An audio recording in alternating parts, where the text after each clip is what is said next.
Last week Bima online shopping பற்றி 2 video போட்டிருந்தேங்க. Market ரேட்டை விட கிராமுக்கு வந்து ₹200 கம்மி, செய்கூலி சேதாரம் எதுவுமே கிடையாது. ஜஸ்ட் ஜிஎஸ்டி மட்டும் பே பண்ணுற மாதிரி இருக்கும். ஃபர்ஸ்ட் வீடியோ வந்து February 6 போட்டிருந்தேன். அன்னைக்கு நைட்டே வந்து அந்த ஆஃபரில் வந்து ஒரு சில பேர் ஆர்டர் பண்ணியிருக்கேன் அப்படின்னு சொல்லி போட்டிருந்தாங்க. நிறைய சப்ஸ்கிரைபர்ஸ் வந்து இதுக்கு முன்னாடி நாங்கள் ஆர்டர் போட்டு வாங்கியிருக்கோம், அது கரெக்டான வெப்சைட் தான் அப்படிங்கிறதும் நமக்கு கமெண்ட் மூலமாக தெரிவிச்சிருந்தாங்க. நம்ம வீடியோ பார்த்து ஆர்டர் போட்டு வாங்கினவங்க வந்து தேங்க் பண்ணி எனக்கு ஒரு மெயிலும் அனுப்பியிருந்தாங்க.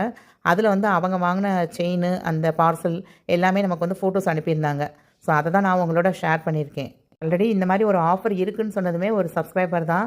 ஸோ அவங்களுக்கு தான் நான் ரொம்ப தேங்க் பண்ணிக்கிறேன். ஸோ அவங்க மூலமாக இந்த வீடியோ போட்டனால இப்போ நிறையா பேர் இதனால் பலனடைஞ்சிருக்காங்க. அந்த நோ வேஸ்டேஜ் சார்ஜுக்கு வந்து மினிமம் ₹50,000 பர்ச்சேஸ் வேல்யூ இருக்கணுங்க. பட் இப்போ என்ன ஆஃபர் போட்டிருக்காங்கன்னா, கிராம் ரேட் ₹7,618. இது வந்து இன்றைக்கி ஆஃபர். சில்வர் எவ்வளோன்னு பார்த்தீங்கன்னா ₹88. இந்த வெப்சைட்டை பற்றின மோர் டீட்டெயில்ஸ்க்கு இந்த 2 வீடியோவும் செக் பண்ணி பாருங்கள். ஸோ இந்த மாதிரி லேட்டஸ்ட் ஆஃபர்ஸ்லாம் தெரிஞ்சுக்கிறதுக்கு நம்ம சேனலை மறக்காமல் சப்ஸ்கிரைப் பண்ணிக்கோங்க. தேங்க்ஸ் ஃபார் வாட்சிங் த வீடியோ.